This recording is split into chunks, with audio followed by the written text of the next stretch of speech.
Ladies and gentlemen, boys and girls, here we go. So last video we checked out chapter 6.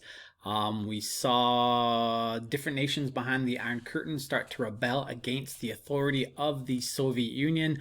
We saw East Germany get crushed. We saw Poland get crushed. And then we saw Hungary get doubly crushed by the Soviet Union. And now in chapter 7, we are seeing the Cold War spread to what at that time was known as the Third World. So the First World was America and its NATO allies. The Second World was the nation of the Soviet Union and its Warsaw Pact allies. And now we're talking about the Third World. So we're talking about Central, South America. We're talking about Africa. And we're talking about Asia as well, and the Middle East.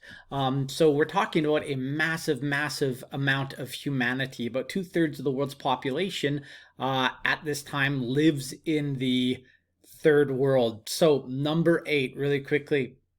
How did former colonies play into the Cold War when it came to their fight for independence from their colonial masters? Okay, so guys, it's the 1960s now in the Cold War. In the 1960s, many European nations just sort of gave up their colonies, right? Africa was massively decolonized in the 1960s, and with their newly found independence, these nations, which were now independent, were worried about the fact that, okay, it's the Cold War. Like, is America going to get involved in our politics? Are they going to try to influence us? Or alternatively, is the Soviet Union going to get involved in our politics? We've already seen the Soviet Union expand into Central and Eastern Europe, right, with the Iron Curtain. So basically, guys, ultimately what they did is they declared themselves non-aligned, which is number 9's answer, right? So the non-aligned movement was basically the gathering of the about 120 nations representing the Third World at this time, who basically stated their neutrality when it came to the Cold War. They were not picking sides, right? They didn't want any involvement in the Cold War. So let's say, newly independent Morocco chooses the ideological system of socialism or communism. Basically what they wanted to say was, look, America, like, if we choose socialism or communism, it's not because we are puppets of the Soviet Union, right? It's just because that's what we're choosing, right? We have the right to choose that as an independent nation. And look, Soviet Union, alternatively, right? If Morocco goes down the road of capitalism and liberalism, and democracy, they basically were saying to the Soviet Union, like, again, we're not doing that because we're puppets of the of America. What we're doing is we're choosing this because of the fact that this is just what we want. So we're non-aligned, right? And we see the non-aligned movement begin in 1961 in Belgrade, Yugoslavia. All right, now the big part of the 7th chapter was, of course, the Vietnam War. The Vietnam War lasts from 1955 until 1975.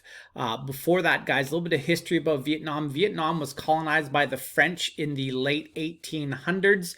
And then when France was occupied by the Nazis and ultimately fell, Vietnam becomes colonized by the Japanese, right? Japan is the closest fascist state to Vietnam, and Vietnam is taken over by Japan. Now, let me be very clear about this. The people of Vietnam, or as it was called back in those days, Indochina, they were not happy about being colonized by either the French or the Japanese. The Vietnamese wanted independence. And during this time, a young man by the name of Ho Chi Minh came to the forefront. And that's the answer of number 10. What was the name of the communist leader who fought against France when France attempted to reclaim their colony after World War I? Well, the answer was Ho Chi Minh. So guys, if you looked at the module previous to this one, there's a picture of Ho Chi Minh. He was a Marxist-Leninist, but he was also a nationalist. He believed in Vietnamese independence. So I mentioned how France had control of Vietnam, known as Indochina, from the late 1800s up until the Second World War. Then France falls to Nazi Germany. Japan takes it over. And then when Japan gets nuked by America, their empire falls. At the end of World War II, Vietnam is split between a North Vietnam and a South Vietnam. Okay, just like sort of North Korea and South Korea, same idea. And Vietnam is split at the 17th parallel. And there's your answer for number 12. It says Korea has its 38th parallel. What parallel separates North and South Vietnam? It is the 17th parallel. So when you think about your lines of latitude and longitude, right? The 17th parallel, like that is pretty far south, right? Vietnam is a sweltering jungle nation. I have not been there, but I've read a lot and watched a lot of documentaries about the Vietnam War, and it is a sticky, hot nation, right? Orlando, Florida has a latitude of, I believe, about 27 degrees. And anything below 24 degrees, of course, is considered the tropics, right? So, and I've been to Florida in July and August, and it is so hot and so humid. And Vietnam would be infinitely worse because of how much more far south it is, considering how tropical it is as well.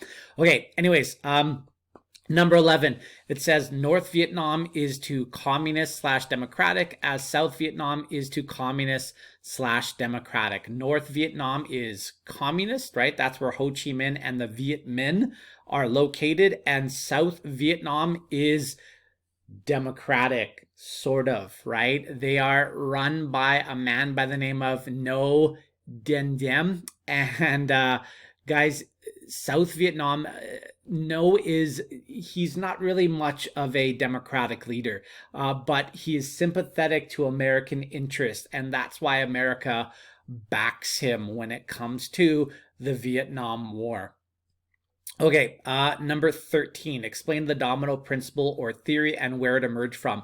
So the domino principle or theory, guys, was an American principle or theory that basically said if one Southeast Asian nation falls to communism, so too will all the other Southeast Asian nations fall to communism. So just like how, I don't know if you guys, when you're young, ever played dominoes. When I was a kid, I did. I love dominoes. My grandparents used to have them, right? Set up a bunch of dominoes in a line. And what you get, right, is you knock that first one over, and if you do it right, they all eventually fall. That's the idea of the domino theory or principle. So the idea is that if Vietnam falls to communism, that will start a chain reaction of other nations falling to communism as well. So Laos, Cambodia, Thailand, the Philippines, possibly India, right? All these Southeast Asian nations will fall to communism. So in the end, guys, what America does to stop the dominoes from falling is, right, they support the South Vietnam forces against the North Vietnamese, right, the Viet Minh, Ho Chi Minh, but officially in 1963, America puts troops on the ground. Sorry, let me correct that. It's not 1963, it's 1965. So in 1965, President LBJ, Lyndon Baines Johnson, puts American troops on the ground. Now, number 15 asks the question, why were the Vietnamese undefeatable? And the answer is, guys, the Vietnamese were undefeatable by the Americans because of the fact that Vietnam had everything to lose and everything to gain by not winning this war, right? They also had a fierce nationalism that the Americans participating in this war just simply did not have. Now, I want you guys to think about what Vietnam was able to accomplish against the Americans. This is, a small, poor Asian nation and they're fighting against the superpower, one of the superpowers of the world. This is David versus Goliath. And much like, in the biblical story of David versus Goliath, Goliath is slayed, and America was slayed as well. So the Vietnamese were undefeatable because of nationalism and patriotism, and also, guys, because they used something known as guerrilla warfare. What is guerrilla warfare? Guerrilla warfare is unconventional warfare where you use like hit and run tactics, hidey holes, hiding up in trees. A large troop contingent might be marching by and you'll be hiding out and just be like bang, bang, and shoot 2 or 3 and then go back hiding again. So you're not fighting a conventional war where it's like troops versus troops, because in that scenario, the Vietnamese would clearly lose to the Americans. But the Vietnamese had the advantage of home field advantage. The American troops didn't know who was or was not a Viet Minh soldier. And yeah, slowly but surely, they whittled away the will of America to fight in this war.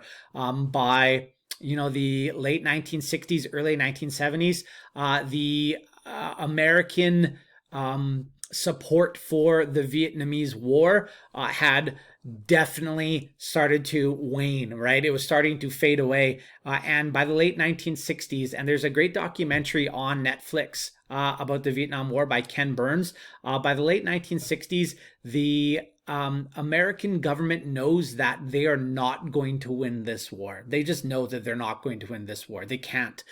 And they keep American troops in Vietnam until 1973 because, again, it's the Cold War, right? For America to tap out of the Vietnamese War, right? Any of you MMA people know what I'm talking about.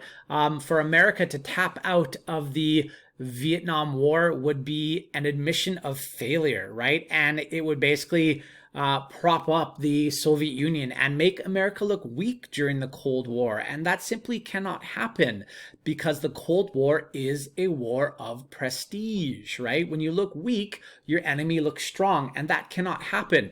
So America stays in the war until 1973. In 1973, America finally gets out of Vietnam. And in 1975, North Vietnamese forces are able to capture the South Vietnamese city of Saigon, which is the capital of South Vietnam, and they win the war. Now, number 16 asks, who backed Ho Chi Minh and the communist Vietnamese forces in their war against the United States? Just like in the Korean War, we have the USSR helping the Vietnamese, and also China, right? China also helps the North Vietnamese fight against America. So yeah, guys, that is it. The Vietnamese War was brutal. It was absolutely brutal. And yeah, hope you guys are staying good, and we'll check you later. Peace.